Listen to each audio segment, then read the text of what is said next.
the recording for our internal purposes to share it later on with our members who are not able to participate. Please, during the meeting, if you could mute yourself.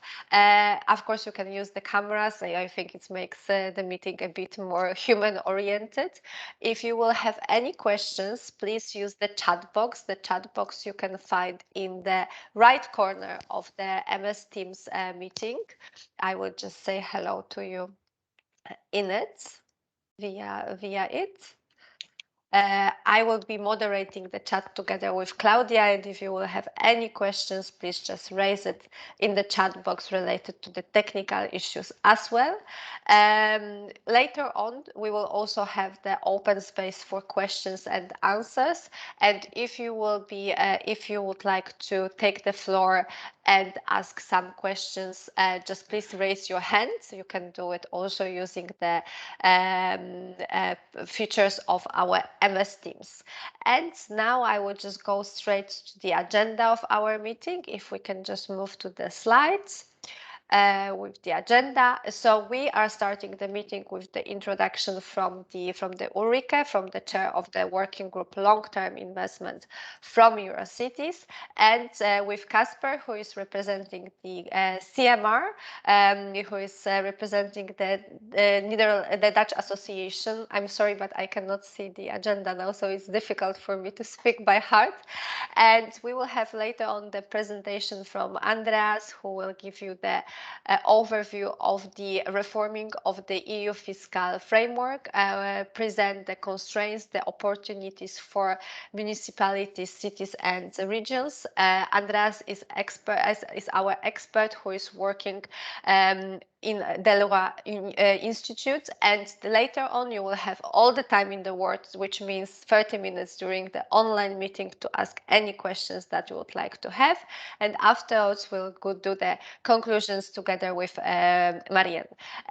Please, this meeting basically is for you to build your capacity, build your knowledge about the possible scenarios and the ideas and the future of the reform. So please ask any questions that you would like to have. This is the time space to share your questions and also your reactions and also the feedback from your cities. Regarding the technical aspect of the meeting, as I mentioned, it is recorded. We will share with all the participants recording after, and we'll also share the presentation from Andreas after the meeting. So there's no need for you to make notes. For you, it's just time to focus, listen, learn, and ask questions. And now I will give the floor to Ulrike and Casper. Just for me to correct myself, Casper is the senior advisor at the Association of Netherlands Municipalities to do the short introduction. Ulrike, the floor is yours. Thank you very much, and a warm welcome to everybody. It's great to have you online.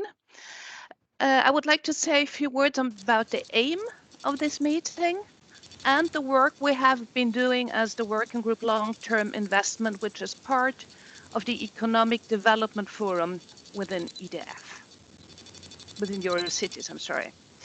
The aim of the meeting to discuss, as Alexander already was saying, is to discuss the current EU's economic governance review and the impact it can have on at the local and the regional level. And this, of course, concerns all the cities. Thus, we are discussing the future of long-term investment today. As a working group, long-term investment, part of the Economic Development Forum in Eurocities, we have three objectives. We want to influence European institutions to make reference to the Green Deal for cities. We want to influence European institutions to make reference to the crucial role of the urban investment for recovery. And we would like to be a core group of Eurocities dealing with investments for European cities, and we connect with other working groups. What have we been doing so far? I would like to raise your attention to the policy paper that we have produced called Unlocking Long-Term Investments in European Cities, where we raise 5 topics. a new impetus to sustainable investments, reducing fiscal policy barriers, facilitating social infrastructure, unlocking the investment capacity of cities, and the assessment of long-term investments. So on these topics, we have produced a policy paper. So today's meeting aligns very, very well with the work we have been doing, and we're excited to hear the discussions. Before I give the word to Casper, allow me one personal remark. Luckily or unluckily, I don't know, but 11 o'clock today, I have been allotted my vaccine for COVID.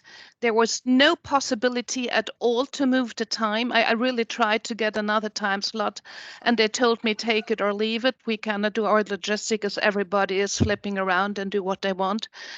So I'm very sorry. I beg your apologies and understanding for me leaving this meeting at 10:30, and I'll try to connect by phone. But while I'm sitting there in the observation room, I don't know if I can talk or listen. So I beg your apologies. But having said this, you see, it's only one chairman, not two. We need one more chairman for this group. So is there anybody listening now and is interested in the work we are doing, please contact Alexandra or myself, because our second chairman, Max from Cologne, just left. And we have the vacancy for one more chairman. So with this, I wish us all a very productive meeting, and I give the word to Casper. Casper, you are muted. Thank you.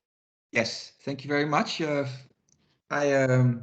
I'm honored to speak here on behalf of CEMR. And yes, we also very happy that we can organize this meeting.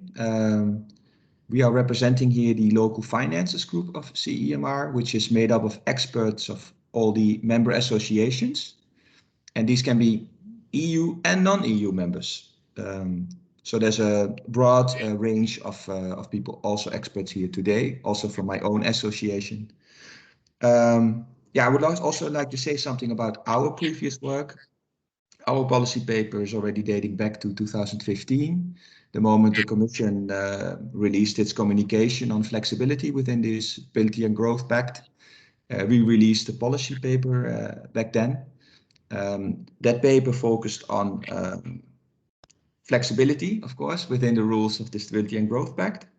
But we back then called also for a golden rule for long-term investments and separate growth-inducive public investments from the current expenditure. And last but not least, we also wanted to treat investments of local and regional governments differently than the national deficits. During our last expert group, which was some months ago, we exchanged ideas on the possibilities of a golden rule for public investments, or maybe at the same time for sustainable investments, because there's as we all know, this debate that's going on about the revision, the possible revision of the rules. Well, with the Corona crisis, there might be some changes. Policymakers have gotten different visions maybe the last year. Corona crisis also restrained local investments, so there's also maybe an urgency there. And it's the right time because the Commission launched a consultation on the revision of the economic governance framework last year, but it was postponed to this year, also due to the Corona crisis. And I think that is an excellent moment where we can look at it and try to better understand what's going on in the debate in Brussels, what's on the table, and what the impact would be for local and regional authorities. Something that we are really happy to do with Eurocities together, because we've worked together on this topic in the past, and I think it's a great start to have a common reflection on this. Thank you very much, Chair.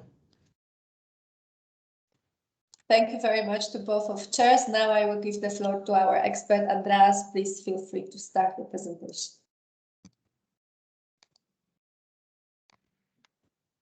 Okay, I hope you can hear me. I hope you can see the slides. I will just put it on full screen mode.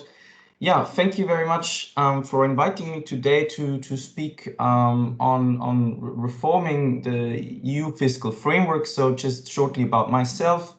My name is Andreas Eisel. I'm a research fellow on European economic policy at the Jacques Delors Institute.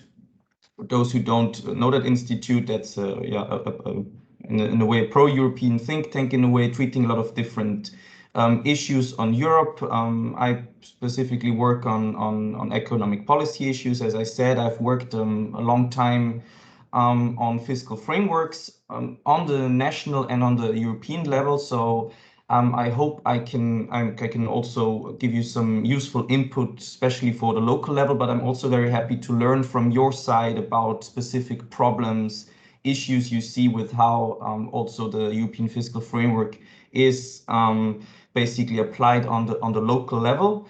My presentation will be in 3 parts. So for those of you who are not that familiar with the fiscal framework, I will give like a short recap of how the European fiscal framework looks like, why it was put in place, and what issues, problems are there with it currently. Then there's a second part where we'll discuss reform options for the European fiscal framework. There's a lot of debate going on for a few years, and as Kasper just said, there's also the economic governance review going on, and I think there's a big chance that we will see some sort of reform in the coming years.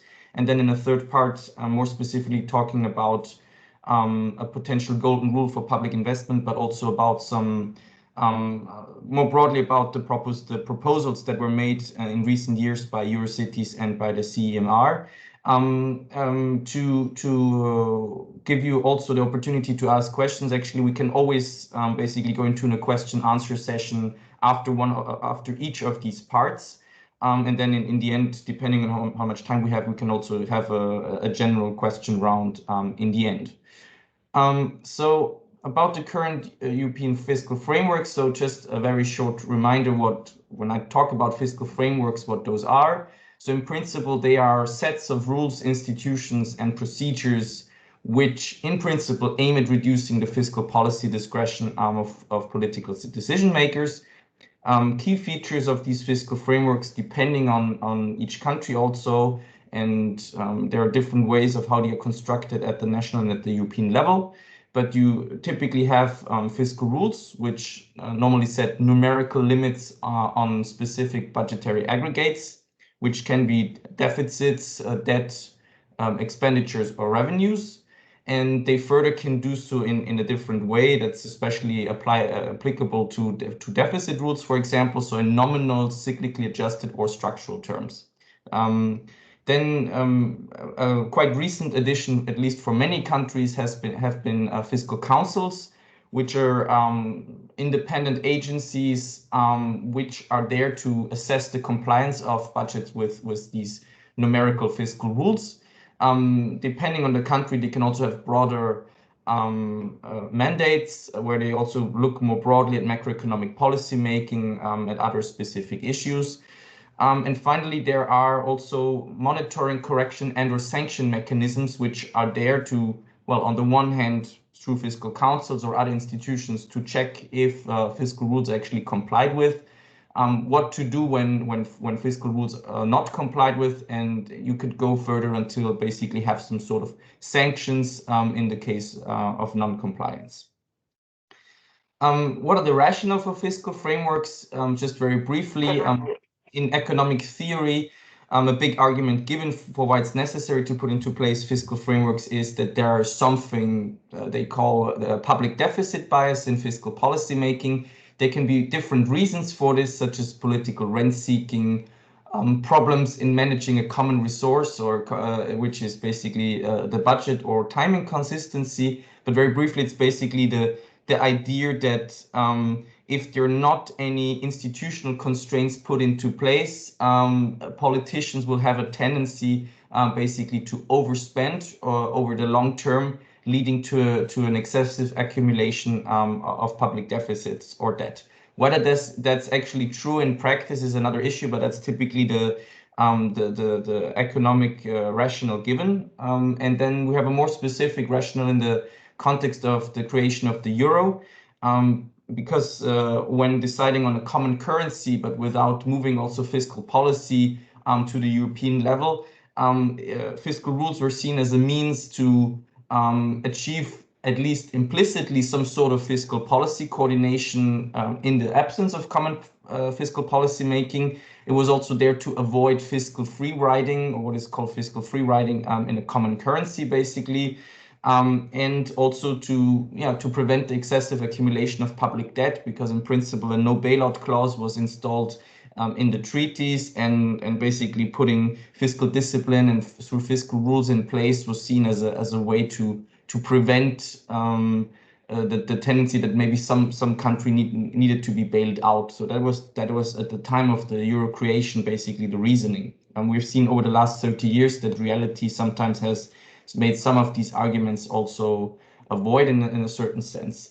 About the European fiscal framework itself and its evolution. So when basically there was the agreement on moving towards a common currency, entry to the euro was conditioned upon complying with the so-called Maastricht convergence criteria, or nowadays we just talk about them as the Maastricht criteria. They basically put into place these very well-known nominal 3% public deficit limit and a 60% debt to GDP limit. Subsequently, then 1998, 1999, there was an agreement on or basically put into place of the Stability and Growth Pact, which is now a major tool basically of the European fiscal framework. And it was there to make fiscal rules a permanent feature of the Eurozone. It implemented or put into place a corrective and a preventive arm. So the corrective arm was particularly linked to these Maastricht criteria, so the 3% and 60% limits, and basically introduced sanctions in the case of non-compliance. And the preventive arm allowed for more detailed monitoring and evaluation of national fiscal policies by the European Commission.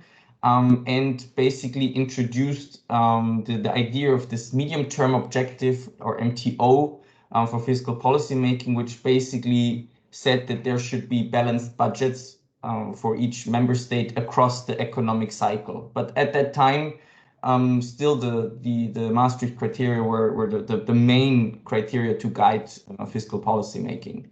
In 2005, there was a reform of the Stability and Growth Pact, which was linked to, so after 2002, when euro basically became the official currency, we already had a period where especially Germany and France had problems in complying with the rule requirements, and which basically put the fiscal framework to the test very early.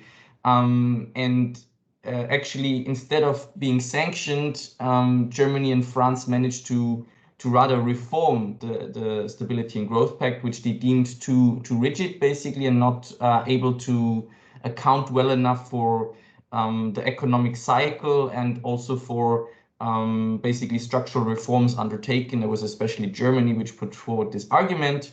And so there was some limited flexibilization of the fiscal rule limits of the preventive and corrective arms.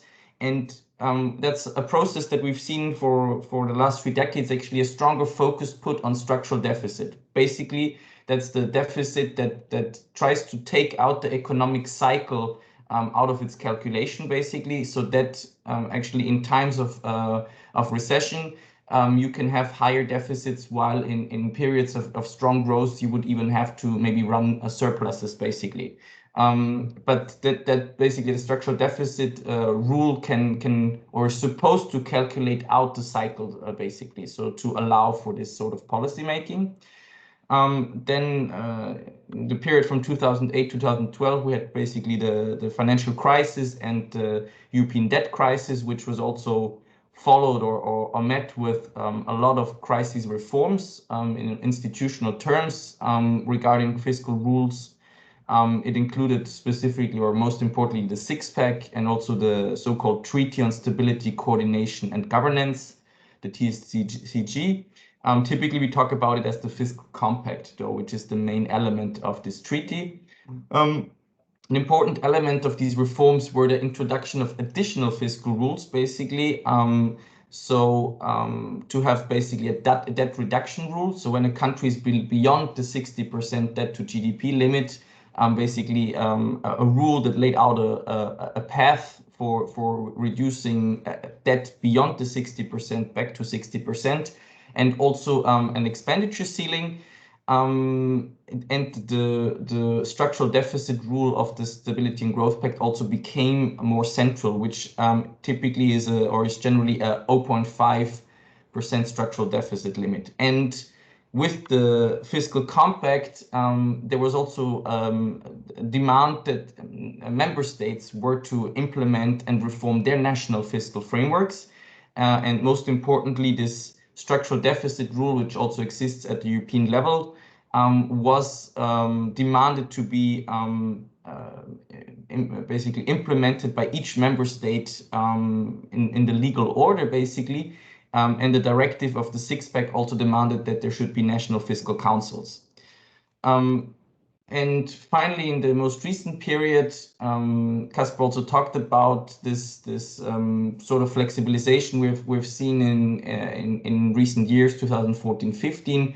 There have been some minor adaptations where the European Commission has reflexibilized to minor, but still to a certain extent, the fiscal framework that was put into place since 2012 through partial reinterpretation, I would say, and numerous technical fixes. The fiscal framework at the European level has become very complex, and the best example is to look at the current vademecum of the Stability and Growth Pact, which is, I think, like 200 pages, just specifying different elements of the fiscal framework. Just a short overview, basically, what sort of rules we have there basically now. So at the European level, we have at least 5 different rules which target different elements of budgetary aggregates, from debt to deficit, in nominal and in structural terms, as well as expenditures, basically. And in addition to what happened at the European level, we have also an important evolution of national fiscal frameworks over the last years, where we have actually seen that the introduction and strengthening of the European fiscal framework has gone hand in hand with national fiscal frameworks reforms. Partially these reforms were independent of what happened at the European level, but partially they also have just been basically implementations of what was agreed upon at the European level. And even those reforms that were basically based on national initiatives, they often were informed or took into account what happened at the European level to also achieve some sort of coherence, because adding to these 5 different fiscal rules you already have at the European level with some additional clauses, basically, even more complex. You even have also national fiscal rules and institutions which add to a big complexity. What's very important is that the definitions of these fiscal frameworks basically takes a general government definition for these limits in principle, which means that also subnational public finances or also social security are taken into account for national assessments, basically. So the rules don't just apply to the central government or to some other limited set, but basically to all of the public governments or institutions, basically. Because of this general government definition, also many member states have opted for the introduction of fiscal rules at the regional and or local level to constrain fiscal policy discretion also beyond the national budget, which is especially for you a very important issue. And here just a slide to show that how many Eurozone member states now have fiscal rules themselves. And as you can see, there was already in the late 1990s, early 2000s, a push towards more fiscal rules. And now, since 2016, all 19 Eurozone member states have national fiscal rules and also have fiscal councils now. So we have a very complex system of institutions which are there to constrain fiscal policy discretion, basically. A last point for this section.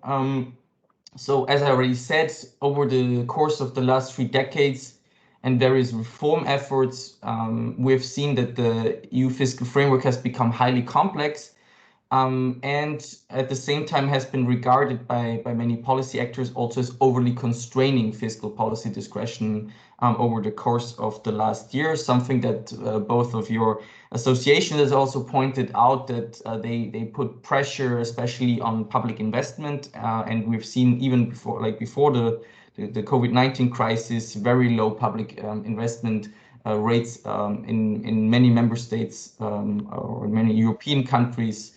More broadly, there has been huge discontent already before even this crisis now with the current framework. So since 2012-13, this is in place, and now there have been a few years where policymakers and public officials could actually see how this works in practice. And we see some major problems there. So on the one hand, the structural deficit rule is very volatile, especially when the economic cycle is also volatile, and it's very difficult to administrate, especially for finance ministries. It makes it very difficult to have a basically planning certainty. It's also very problematic that there is a simultaneous application of very numerous and sometimes also contradictory fiscal rules. So different rule limits given, for example, by an expenditure rule or by the structural deficit rule or by debt reduction rule can be very contradictory, which makes it also very difficult for policymakers to even try to apply them, basically. It also invites to basically playing with the rules and basically selecting the rules that most fits your political interests rather than trying to comply with them. Another criticism, especially by those that consider fiscal rules to be a useful, important tool, is that fiscal rule compliance over the last years has remained rather weak. This is an ongoing issue since basically the creation of fiscal rules at the European and national level. So there has been concerns, especially among those countries that are more fiscally conservative, that fiscal rules are not applied well enough. And finally, I think there has been a change in the economic, political, and environmental context also, which also means that fiscal rules that were for at least partly put into place 30 years ago under very different economic context, for example, that they maybe not be applying that well anymore. We have way lower interest rates on public debt now for some time, and they will likely probably will stay quite low for some time, even if they will most likely grow at some point. We've seen a period of very slow growth, also of low public investment, and as an additional issue, we have now the climate crisis more and more in mind when considering also what public actors should do to counter it. And a last point here for this section is that because of all these problems, at least since 2018, I mean, there's always calls for reforms, but I think there's been a kind of consistent push towards reform since 2018, where various economists or groups of economists have called for the reform of the European fiscal framework, also provided a number of reform options that are on the table now. As was already said, the European Commission also linked to the review periods of the Stability and Growth Pact and also of the Fiscal Compact has launched an economic governance review, also aiming towards a broader framework reform. And this was planned to be done last year. Of course, the COVID-19 crisis delayed this process. And so I will have this year, depending on how the crisis now also goes. We also have seen the suspension of the EU fiscal rules due to the COVID-19 crisis, which are now, I think the last information is not going to be reapplied before 2023, basically. And the current crisis actually makes a broad fiscal framework reform even likelier. because now there is in a way also opportunity to adopt a new framework before we reinstate basically the currently existing one as it's suspended. And also the crisis has changed again the public indebtedness, and so some of the rules are also probably just not credible anymore under the current situation. So that's on this first part on the current European fiscal framework. So if you already have any questions on this, that would be an occasion here. I see that we have a question. Flo, would you like to take a floor and ask it by yourself? Flo, you're muted. Yes, thank you. Can you hear me? Okay.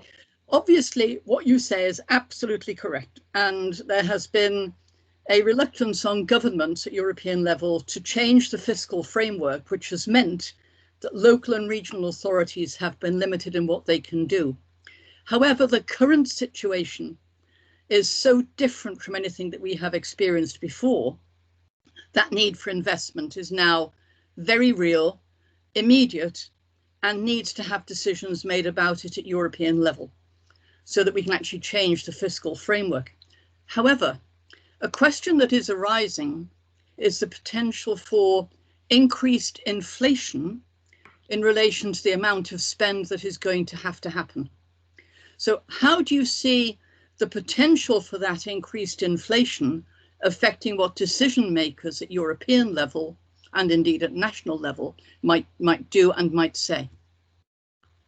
Yeah, that's a great question. It's an issue that's coming up quite often, also in discussions that I'm having, especially also when you look at the Biden plan, or what we call the Biden plan in the United States, which is really basically pushing a lot of new money into the economy. Yes.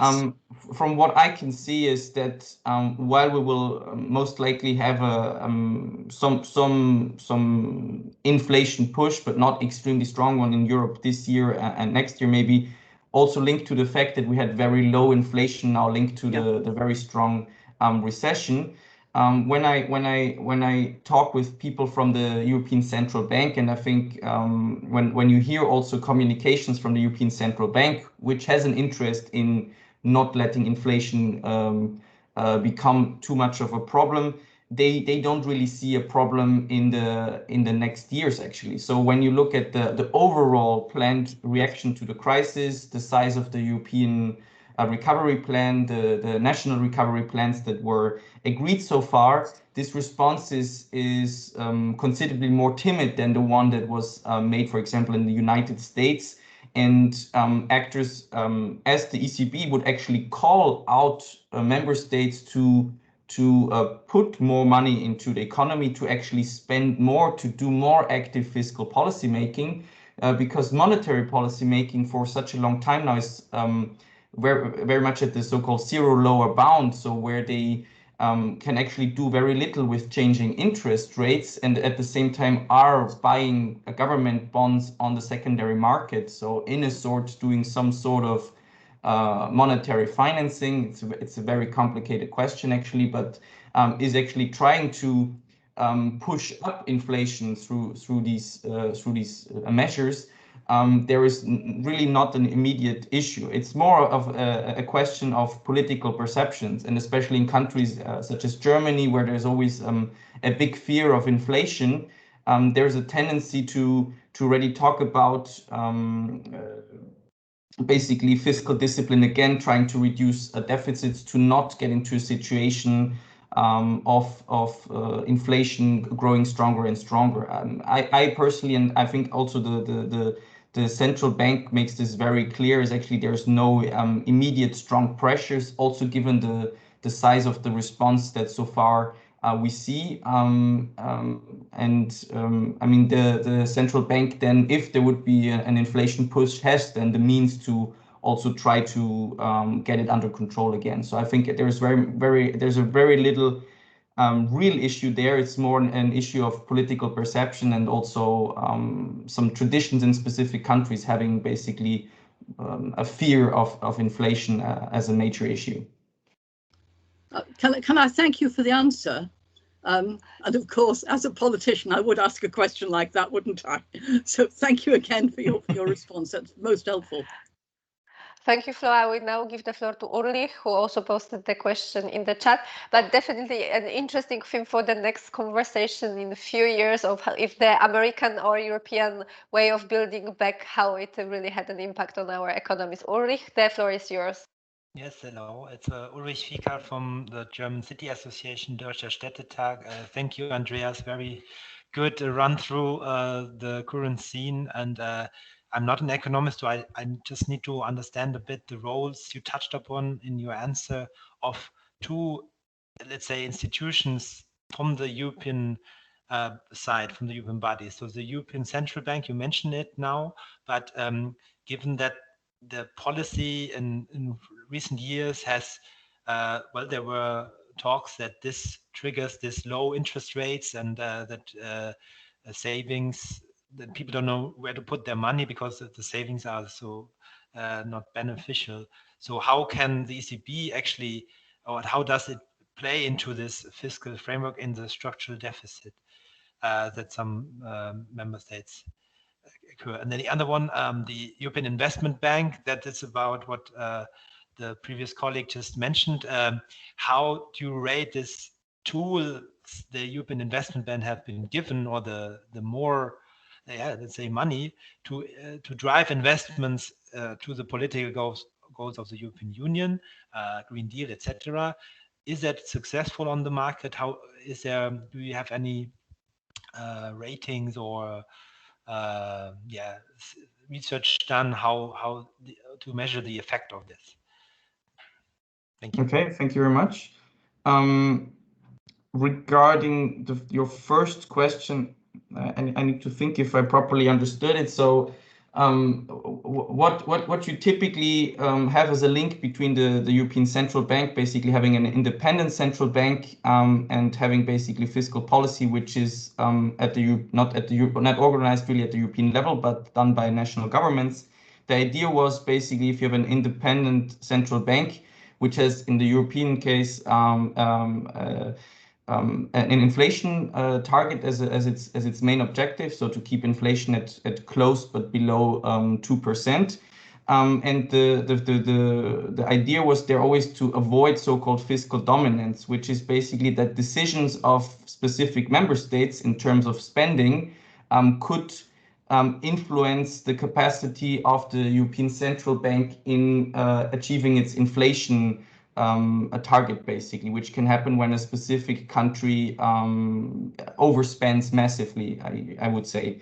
And the fiscal rules that were put into place are in principle there to ensure that there is so-called monetary dominance. So we can discuss in economic terms if this is actually useful or not, but that's how the framework was constructed, very closely to the German central bank, basically, and how the relationship between fiscal and monetary policy making was done in Germany beforehand.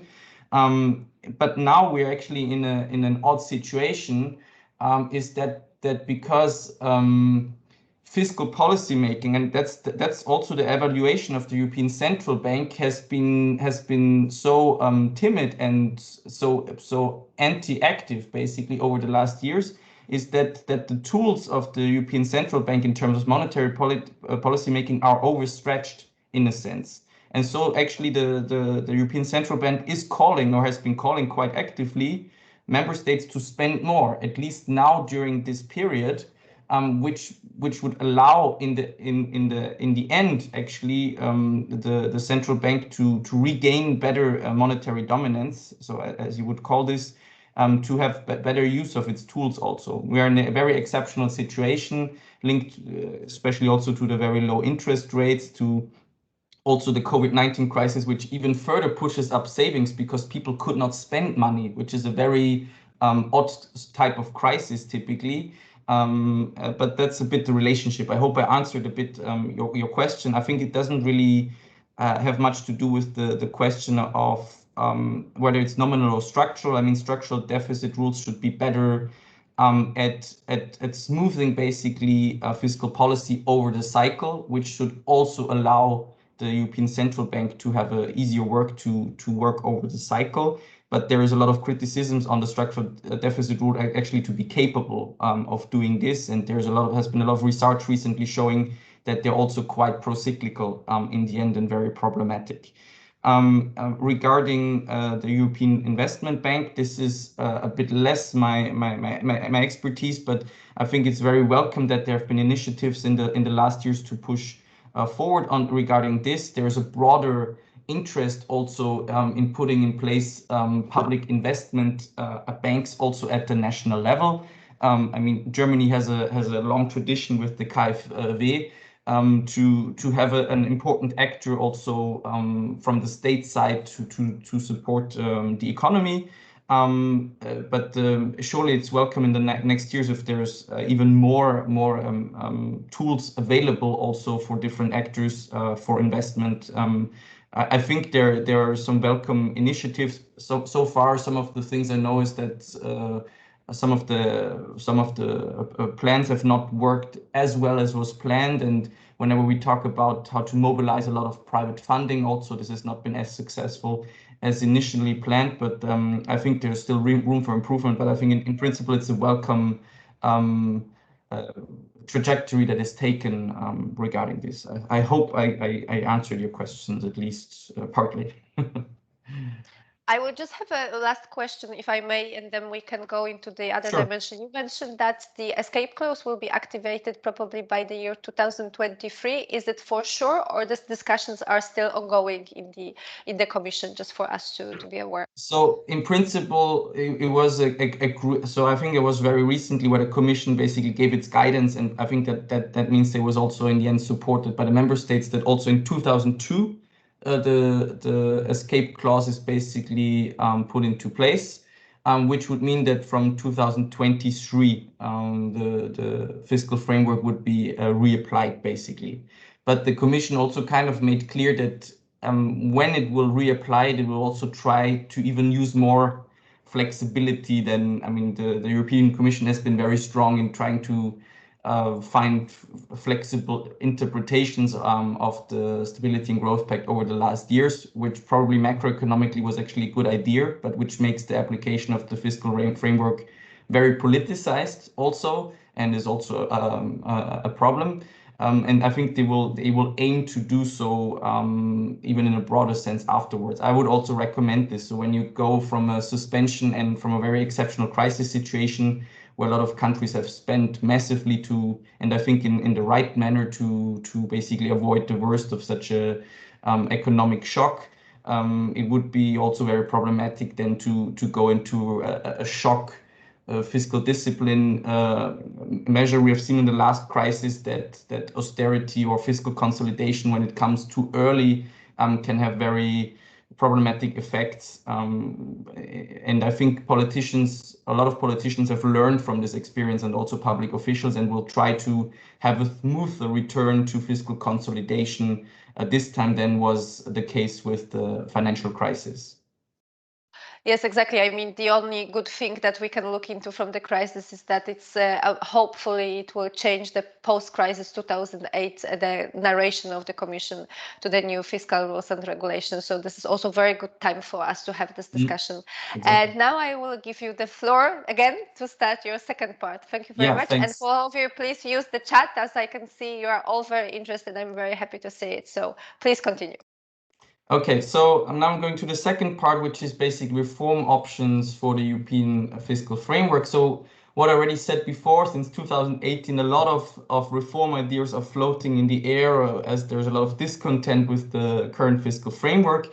And now here I'm trying to summarize them in 3 types or extents of reform. There's many reform proposals out there, but I would say we can talk about a radical reform option, a major reform option, and a rather minor reform option. And there are different ways this could be done. And so quite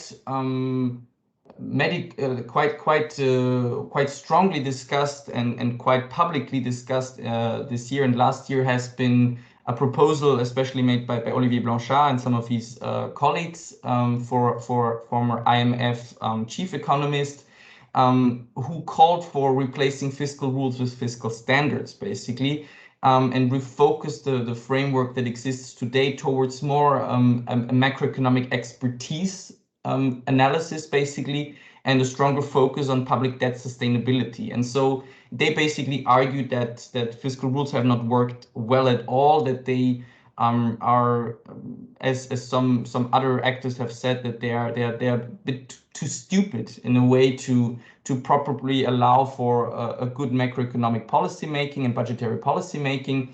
And so they call for the replacement with standards, basically. So that's a quite radical departure of the system of the last 30 years, which would basically not have exact numerical targets, but rather say that there is calculations on what the long-term public debt sustainability for specific countries would be. And then as long as countries in their budgetary trajectories are kind of in line with this limit, basically, then there would not be any enforcement or sanctions necessary, and only if these fiscal standards would be completely overdone. So in basically, when you're not doing prudent public budgeting, then there would be some sort of sanctions put into place. There are still discussions of how this would look like. They wanted to give a stronger role even to the courts, so the European Court of Justice. But so that's one of the radical options. Another one recently proposed is basically to reverse the order of political priorities. Currently, a lot of the discussions are about debt sustainability in deciding what the limits for spending and also regarding revenues should be for public budgets. But given the climate crisis or other issues, there's considerations to put this even before. So to start to look at what would be a public budgeting that allows for sustainable climate, basically, or for climate sustainability, and basically take the needs for investment ahead of the needs for that sustainability. That's another quite radical way to move away from the current fiscal framework. Then we have options for, I would say, a major reform of the EU fiscal framework that would happen through the simplification and rewriting of the existing set of fiscal rules. There has been already in 2018 a well-known proposal of the 7+7 economists, we call them, so that were 7 French and 7 German economists. The European Fiscal Board, which is in a way the independent fiscal council of the European Union, also made a proposal there, and there's actually plenty of other actors that made similar proposals. And this proposal basically starts by saying that the current system of fiscal rules is way too complicated, way too complex, very difficult to administrate, and so they would call for the replacement of the structural deficit rule as the central limit. I think it is the central guiding rule limit. It's also the most constraining one for most member states, and also to strongly reduce the number of fiscal rules. And so what is generally proposed is to move from the set of now 5 or even more fiscal rules to just 2 fiscal rules, to have a sort of what they call a fundamental debt anchor, which is linked to a country's long-term public debt sustainability. Here, not necessarily you would have something like the 60% debt to GDP limit, so to have a fixed numerical limit, but this debt anchor could be varying depending on each country's situation. So you could have countries where a higher level of public debt in the long term could be sustainable, and countries where this is not the case. That could be linked to individual public debt interest rates. It could also be linked to demographic change. So if a society is aging very strongly or not.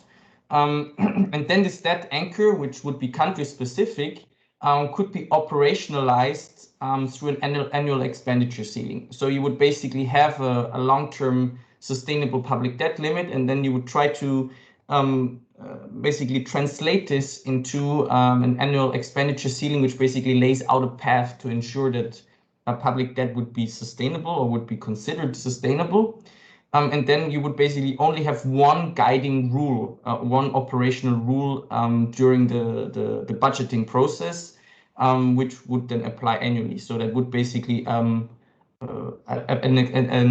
expenditure growth limit path basically that would be applied. And so this is one very popular option, which would be quite drastically change the European fiscal framework, but without basically doing away completely with numerical fiscal rules. And finally, we also have options of, I would call rather minor reforms of the European fiscal framework. So you could simply have an adaptation of the existing fiscal rule limits to the new economic realities. I mean, we just have way higher post-COVID-19 debt levels. Also, we're in a situation now where debt interest rates are very low. And that, for example, could happen, such a minor reform could happen by just raising the 60% debt to GDP ratio, for example. But there you could also have another option would be or an additional option would be to have a more and broader exclusions of specific spending categories from fiscal rule compliance. You talk about this, for example, with the golden rule for public investment, for example, but it could also be on green investment. There's a lot of push from different organizations currently trying to get at least green investment, so towards climate neutrality, towards reducing CO2 emissions, to have these sort of investments excluded from the fiscal rule limits. So these are a bit the options that are on the table currently. Just a bit of reflection from my side on the politics of fiscal framework reform. I think the COVID-19 crisis has created major uncertainty, and so makes it difficult to assess, at least now still, how the public finances will look at the end of the pandemic. So the question is, where will we be in the extent of public indebtedness that could influence any reform of just the limits themselves? What sort of rules we put into place also depends a bit on the speed of recovery, which seems to be quite strong actually in general. We have very little knowledge so far of how an economy can recover from this sort of economic shock, and also how the crisis itself affected the growth potential. So that will affect the perceived need for reform and also its extent. On the political side, we've seen the French government has signaled an interest in pushing for reform of the fiscal framework, at least potentially making it a key issue for its council presidency, which will be in the first semester of 2022. In recent weeks, the French government has not really talked about it much anymore, but I think that's also linked to the I don't know if it's the elephant in the room, but the big question is always Germany, because Germany has a quite strong stance on the fiscal framework, has always pushed for fiscal rules. And so I think any extent of reform will also depend strongly on the outcome of the parliamentary elections that take place this September.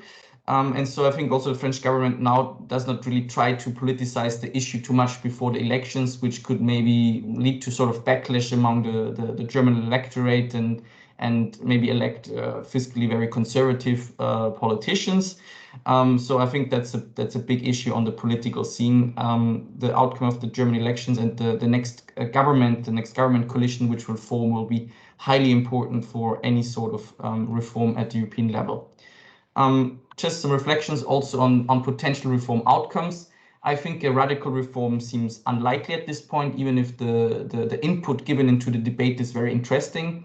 I think countries such as Germany would probably block any proposal which moves away from numerical fiscal rules completely. So I think there's very little chance to move there. I mean, things can always change. A year ago, we didn't think that there would be some sort of public debt mutualization happening, and then Germany changed course last May, basically. I think there are chances for major reform. There is a lot of support for reform as I laid out of moving towards this expenditure ceiling among economists. It would also address some major problems of the current framework. Yeah, it depends a bit on the political consensus that can be found. A minor reform is also likely when there is dissensus across member states towards a more substantial rewriting of the fiscal rules. And of course, a no reform scenario cannot be excluded, but in my view seems increasingly unlikely, given the overall discontent already pre-crisis with the existing framework. And it's also due to the crisis have been growing increasingly inappropriate, actually, in light also of the economic realities that are there. And the last slide from my side here is about broader reform considerations. Of course, any actual reform will likely be a compromise, mixing elements from different types. So we could really think about, we could have this major reform issue of moving towards expenditure ceiling, but also have some tweaking, such as specific spending categories excluded in terms of investment, particularly. And from my view, it would be very important to not move back to the current framework by 2023. So if it's difficult to agree on something by the end of 2022, we should have a means to prolong either the suspension of the current framework or at least some of its parts. The question if this can be done informally or should be done more formally. And very important for any fiscal framework reform, already before we talked about monetary policy making, also it's very important to think any reform as a coherent ensemble with other policy measures regarding also monetary policy and fiscal policy coordination and making at the European level more broadly. And of course, also any fiscal framework reform at the European level would need to go along with adaptations in national and subnational fiscal frameworks, also to allow for coherent macroeconomic policy making. So it will not help us if we change the European fiscal framework, but then those national fiscal frameworks that were already put into place will stay the same, because we will still have a very complex overall fiscal framework, very, very different things demanded from policy actors, and it will also make it very difficult to have coherent policy making inside each country, but also across Europe, basically, which is another very important issue. And that's from my side everything about current reform options more broadly. I will in the last section then go more closely on the issue of the golden rule and also some other proposals made by Eurocities and the CEMR. But if there was already a question on this part, yeah, go ahead. Thank you very much, Andreas. Olivier, would you mind to ask the question by yourself? Yeah, I'll try, because we have technical issues here and outside a big construction for our new underground. Yeah, greetings from Vienna, sorry. My first question, did I understand correctly that Blanchard did propose the Court of Justice as a board for the expertise concerning the standards? Is this, did I understand correctly? Not as the expertise. So basically, as many also, there are other actors they would call also more for a nationalization of the evaluation of if policy making is sustainable or not. But then if in this proposal, the Commission would kind of become an enforcer of last resort for if in a certain country fiscal rules are not, or the fiscal standards are not complied with at all, and if there's a high chance that public debt will become unsustainable, and it basically could then launch basically a procedure against the country using the European Court of Justice as an arbiter in the end, which would make the decision very judicialized. I personally think it's not a good idea, but basically that's in the proposal that they put forward. That's what they planned basically. And so basically in the end, with a judgment of the European Court of Justice, they could basically oblige a country to change its spending path, basically. This is a huge question in terms of if you can if you should really constrain fiscal policy making through judicial means that much, or if this is a problem for democratic decision making or not. But that was the original proposal that they made. But in terms of evaluation in general, that would be left more for expertise and more basically left to these sort of fiscal councils, basically. But yeah, that's a bit the proposal. I think they're open on talking about this. When I was at a meeting at the European Commission where they discussed this proposal, there was a lot of critique actually, especially on this part of letting the court basically then make a final judgment whether that is sustainable or not in the given policies that are chosen by a specific country. So that's a big issue there was a big issue of discussion. Yeah, and if I may, my second question, you did identify the golden rule as a minor reform.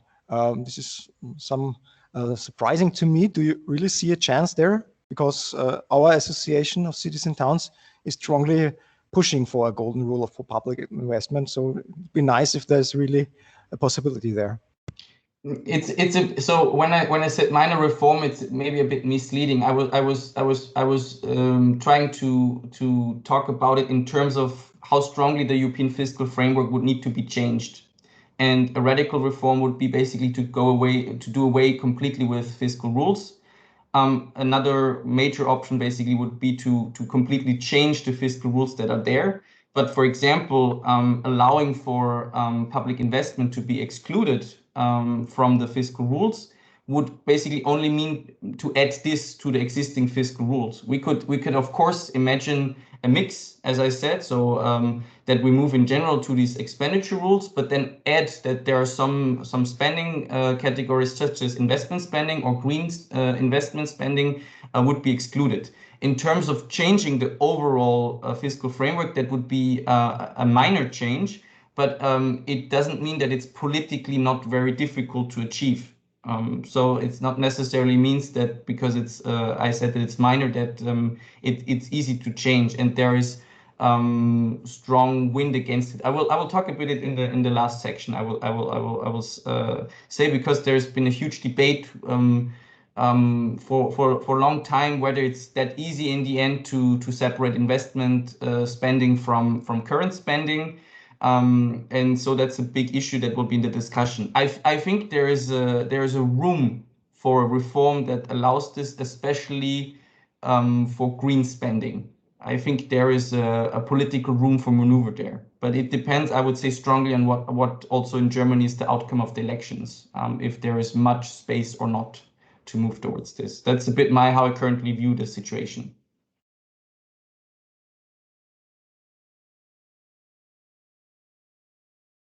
Great, thank you very much. I see that Jan rose the hand. Can you ask the question? Thank you, Jan. Yes. Is it correct to say that with an expenditure rule, we as local governments won't be confronted with rules about the EMU deficit anymore? Not necessarily. It depends how you construct this, because in the end well, it's a bit different, but in the end it touches the deficit, but in a different way. The idea would basically to also have these expenditure rules in a sort of structural fashion, which means that they would be trying to take out the economic cycle, but they would do so in a less volatile fashion, because you can lay out a more stable path when you have an expenditure rules than when you have this sort of structural deficit rule, which can be very volatile from year to year. It always depends if you look at the question of the deficit in terms of nominal terms or structural terms. So if you look at the nominal terms, it could still be that you need to have basically even surpluses in the budget, also with an expenditure rule, basically in practice. But the focus is, of course, moved away. The question that is there is in any case, if you move to this expenditure ceiling idea, how you define public debt sustainability. That will be a huge issue if there is a move in this direction. How then to well translate this, and then the final point will be actually how, again, at the national level, governments will decide to basically address the efforts that have to be done by the different levels of government, because you kind of have always quasi automatic growth in expenditures, given because there's growth in salaries typically, so that already kind of puts pressure on how much you can basically grow your expenditures, and that can also touch, of course, your investment capacity. Can touch basically how much you can indebt yourself also at the local level. But that, I think, that depends very much how each country then translates this common requirement to the subnational level, basically. That's how I would see it. It depends very much also on the concrete proposals. So now I talked about it in very broad strokes, but there are very different options of how to put this in place. You could also consider, even for expenditure ceilings, to basically not consider cyclical spending, so to take this completely out and then have it in nominal terms. So you could basically take out spending for, but that's more at the national level, for unemployment, basically, because this will be volatile according to the economic cycle. But that's basically something that we would need to see in detail. But it would not automatically mean that there would not be any concrete constraints then for cities or municipalities also to indebt themselves in the future. Thank you very much. And the last question in this round will be addressed by Flo. Thank you. It's really because Europe is not just the European Union, and whatever happens in the European Union has an impact on municipalities and regions and states outside of the European Union. So how do you see the response to this current situation potentially affecting those, whether the reform happens or whether the reform doesn't happen? What kind of influence might then apply to those cities, regions outside the European Union in relation to recovery from COVID? Yeah, I think what's very important when you want to talk about also why you actually have fiscal rules there is that you also need to consider its effect on the growth potential and its effect on investment and so forth. Of course, when countries inside the European Union go into strong fiscal consolidation very early, that also has a knock-on effect on the economies surrounding the European Union, on non-EU countries, basically. And so it's very important that, in a way, but that's a question which is not necessarily only about fiscal rules, it's a question about the current response. So I think a lot of actors agree with this. There should be a strong response to this crisis. We have problems seen in long-term growth and so forth. There is huge public investment needs also towards the climate crisis.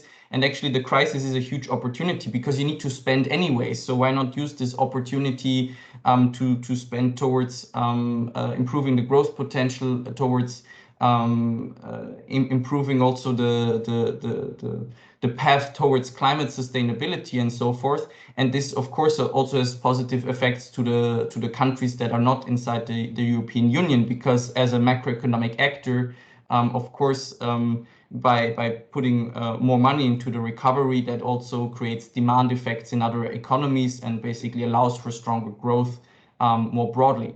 I mean, now with a very strong Biden plan, with also quite a lot of investment in China happening, there's also demand given from other parts of the world. But of course, as European countries are generally its closest trading partners, it would be good also for non-EU countries that there is a strong response inside the European Union, basically. And it's the largest actor in Europe, of course, together. So I think that's definitely something that would be useful.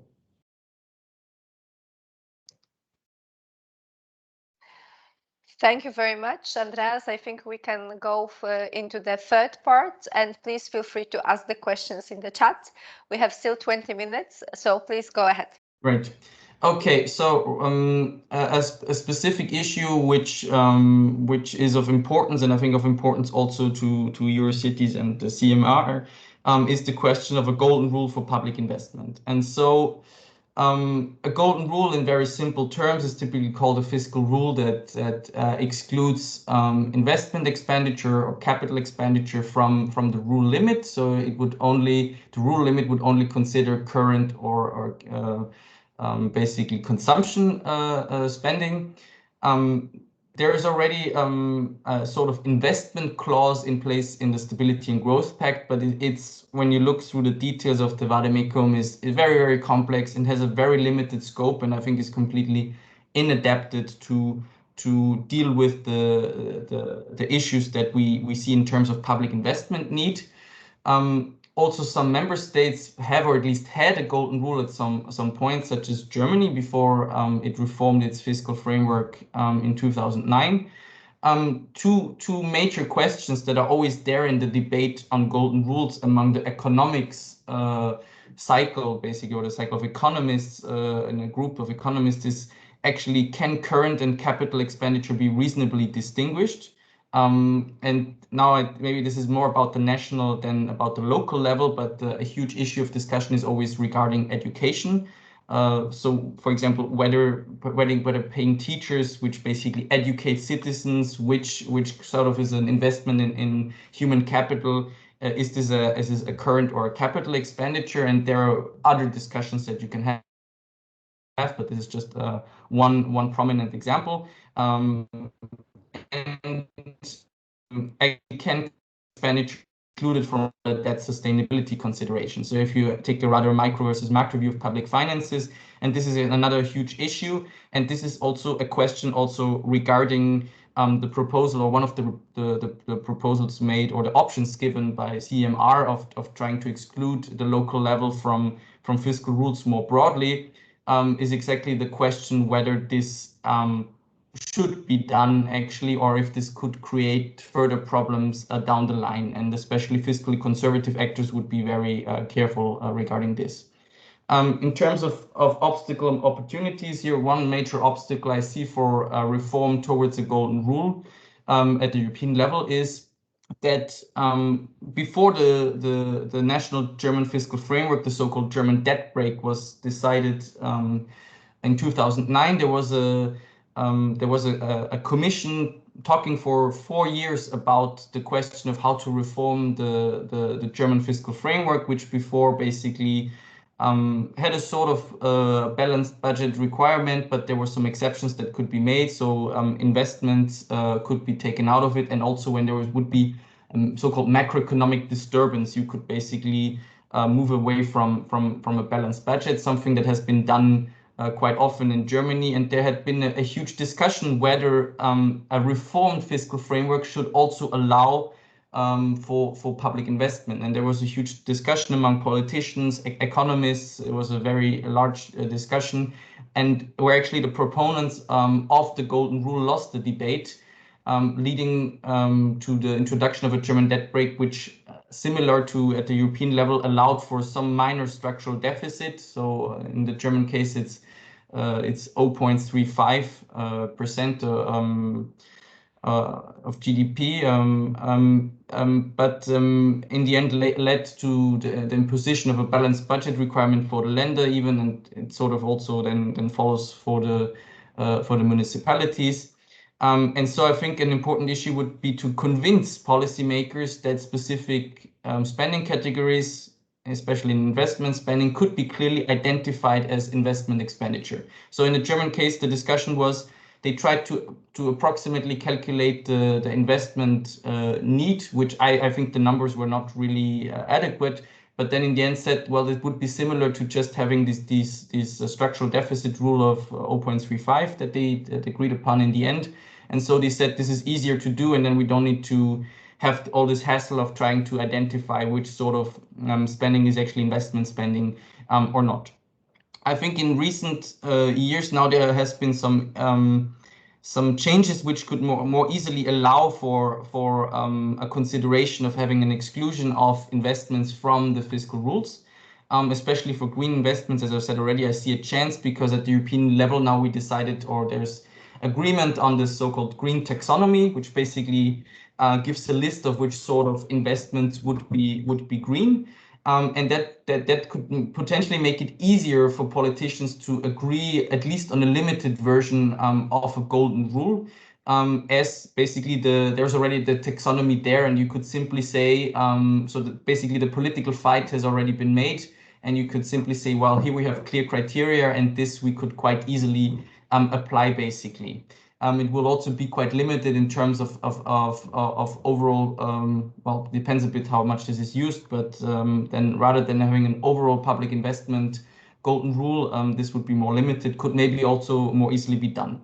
The question is how much you can do in broader terms of public investment. I mean, especially at the local level, there you could argue that there is more investment basically in fixed infrastructure and basically building infrastructure, which is like physical infrastructure, could also be more easily separated from other sorts of investment, basically. But it all depends how you then try to make this fit with an expenditure rule or how you modify a structural deficit rule, and so forth.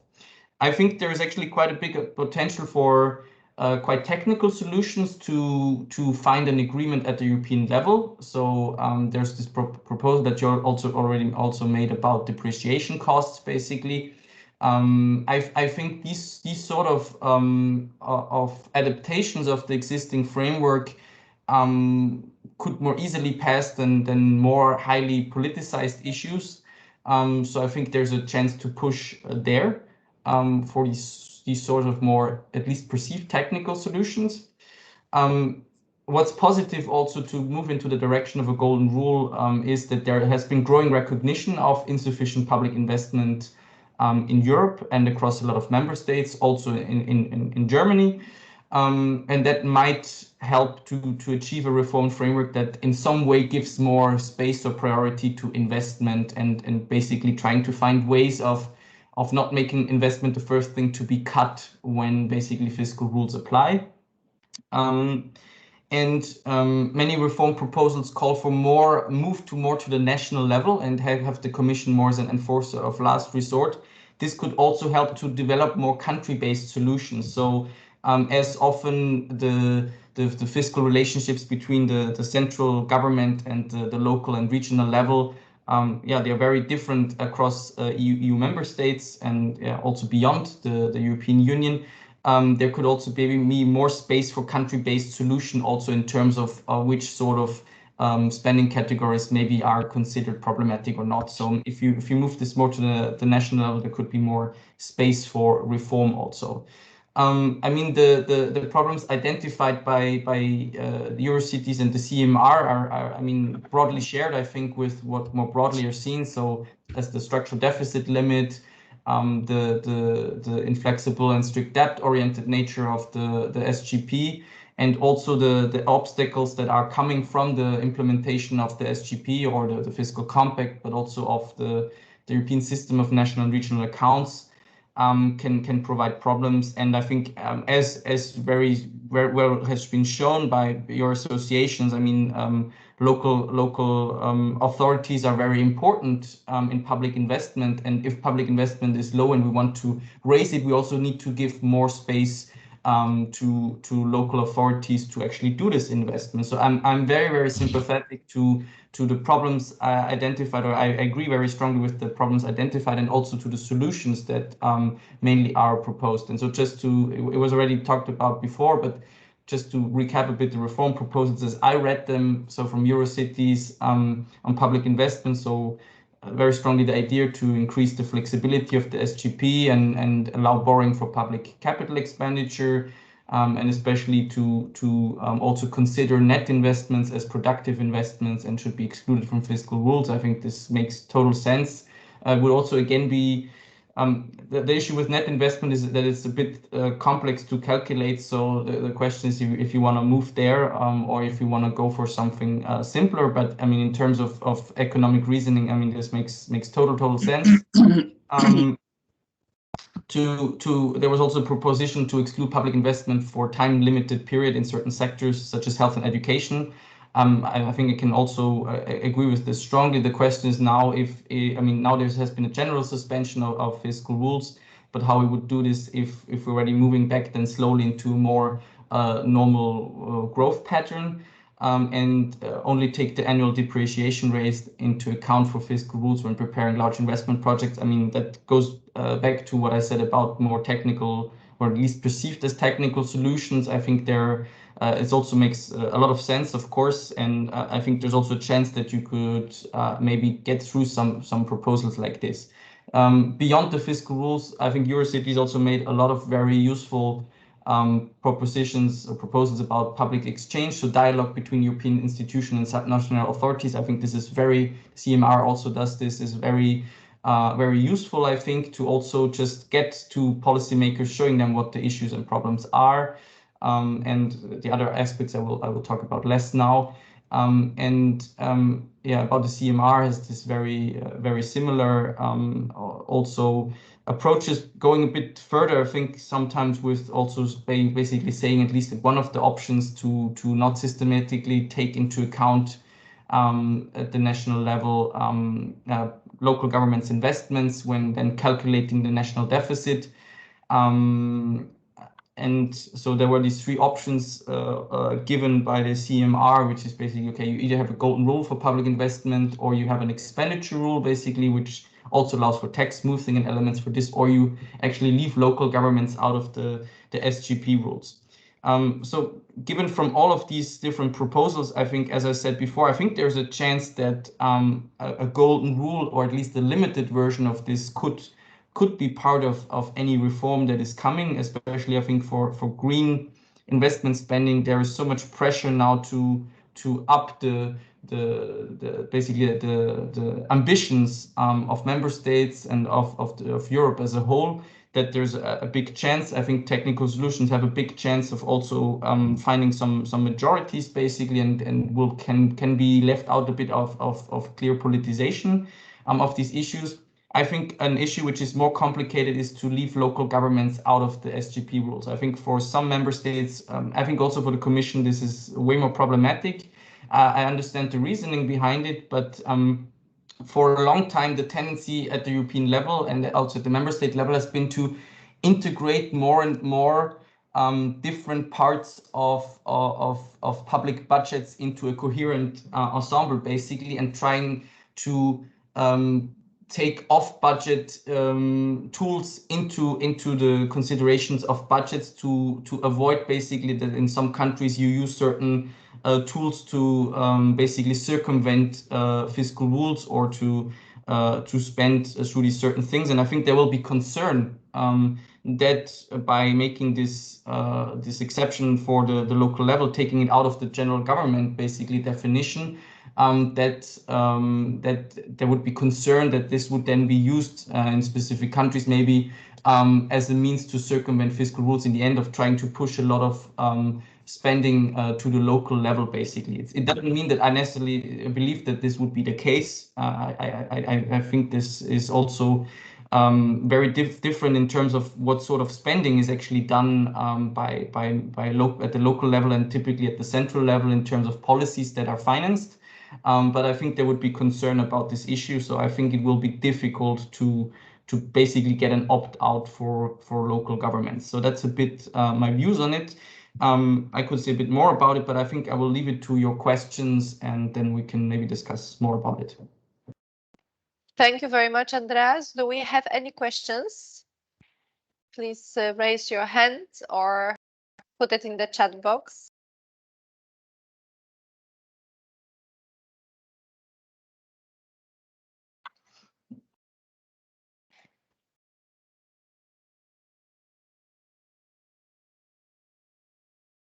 I don't see any more questions, and apologize because my two neighbors are doing reconstructions today. But I would say, okay, we understand that the thing that we are asking as extending the local investments from the scenario, from the equation, will be quite challenging. But if you would recommend us the narration, that could be quite useful, or some type of the recommendations regarding the argumentation from your side to strengthen our messages, that would be very helpful. So I think in principle, when I looked at the different proposals, I think you get really, I think I totally agree with your analysis of the situation, and I think there is really a need to allow more public investment and basically also give the means to cities, municipalities, regions to do so.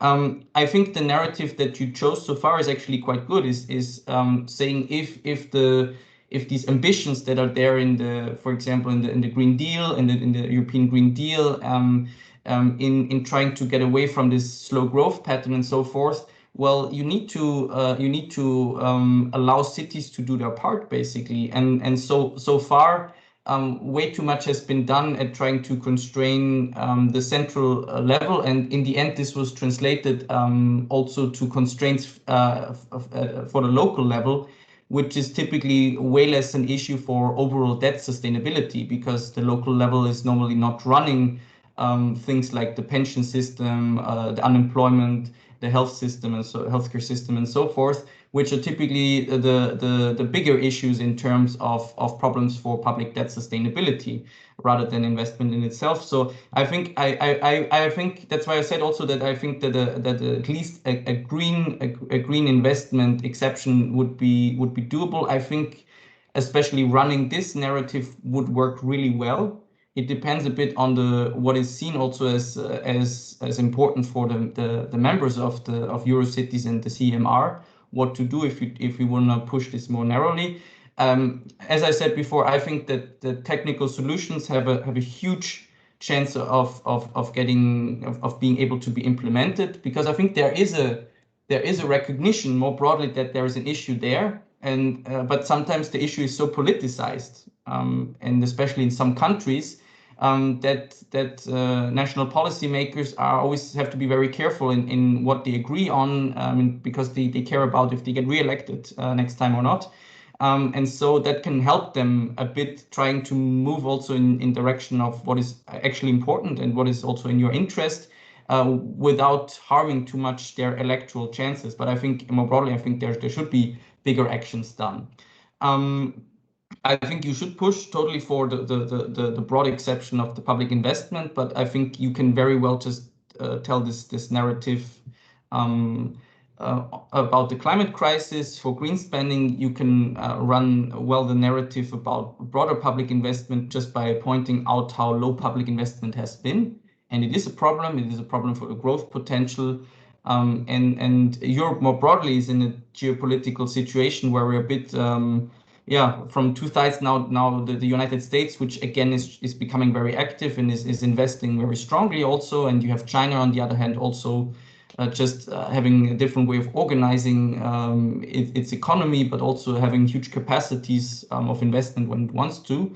And if Europe doesn't want to fall behind, I think it needs the cities and the local investments made there. Another issue is that at the local level, you know very well about specific investment needs, and you actually can identify these needs and put them into place on the ground, basically. And I think that's also an advantage for higher government levels to actually have cities taking this role, so that not the central government alone has to identify investment projects, basically, but can basically fall back to the local level, which can provide basically also the rapid investment opportunities, because they know what you need to invest for. So I think but I think in principle, the narrative that you already proposed is very coherent, is actually quite useful.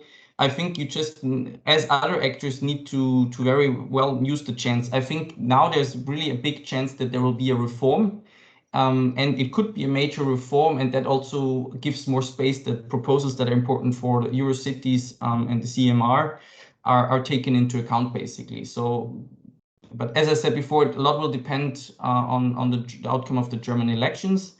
But then I think there's actually a real window of opportunity for reform that is there, and for probably the most substantial reform since the construction and gradual growing of the European fiscal framework. And I think that's also of interest, to the local level, because again, these rules then again will have to be somehow translated to the national level, and the central level will always try to find a way to also make the local level comply with these rules, basically, without having them alone to do the efforts.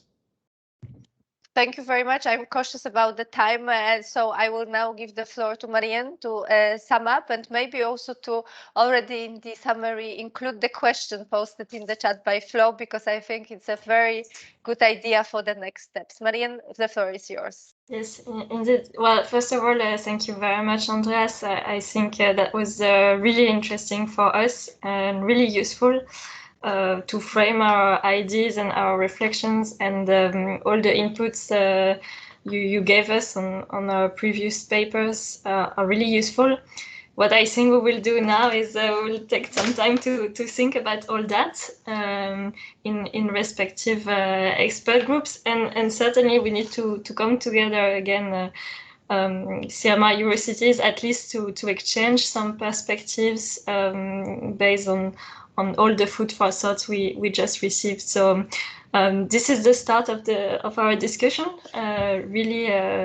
Really good start, I must say, and yes, I'm looking forward to continue exchanging with Eurocities and obviously with CEMR. But what I also wanted to say is we from CEMR Eurocities, we're here to listen to you and to your proposals, and so yes, let's see. And to answer Flo, I think we will make things happen as CEMR and Eurocities. We will reach out to decision makers based on proposal we may come.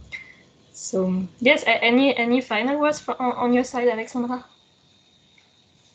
No, I would just really like to thank you. It was very comprehensive, from the very basics to the possible scenarios, and also giving us a bit more of the hint what is going on in the discussion at the EU level. As I mentioned, it's very good timing for us to rethink the approach that we had, adjust to the current situation, and use this unique possibility related bringing back the flexibility among the fiscal rules. So we're really excited about this. Thank you very much for all your time, and let's hope that we'll see each other soon. And as Marian, yes, Andreas, please. Just before you end the discussion, so yeah, thank you very much also for inviting me. You can reach out to me via Twitter, just write my name, or you can write me an email on isla@delawinstitute.eu. It's also in the PowerPoint presentation. And so if you have any questions or things to discuss or things you disagree with, I'm very happy to discuss these things with you. And I will maybe also try to reach out to you, to the different associations. And because, so I work mainly for the fiscal framework at the European and national level, but I would be highly interested to get also input from your side, what you actually have as concrete problems with the fiscal framework as it's coming from the European level, or also basically from the translation at the national level, how it's constraining your decision making, how you can put into place investment projects, or how it touches on deficits and so forth. So I would be highly interested to get also your insights, because it will also help my reflections. And I mean, I'm also in different working groups trying to push for reform of the European fiscal framework. So that will also help me basically to be able to take well into account the main concerns at the local and regional level. So that would be also very helpful for my reflection. So yeah, but thank you very much. Thank you so much, Andreas, and it's all well noted.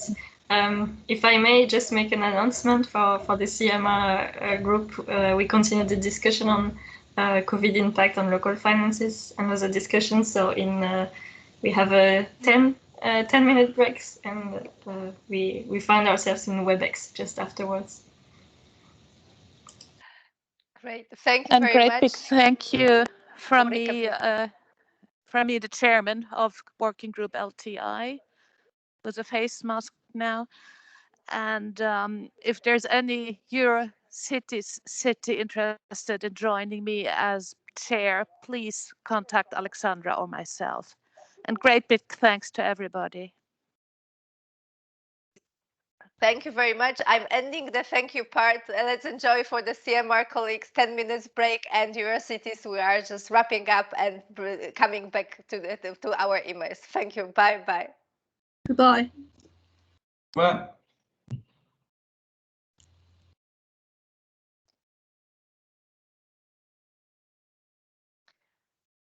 Okay, I will stop the recording now.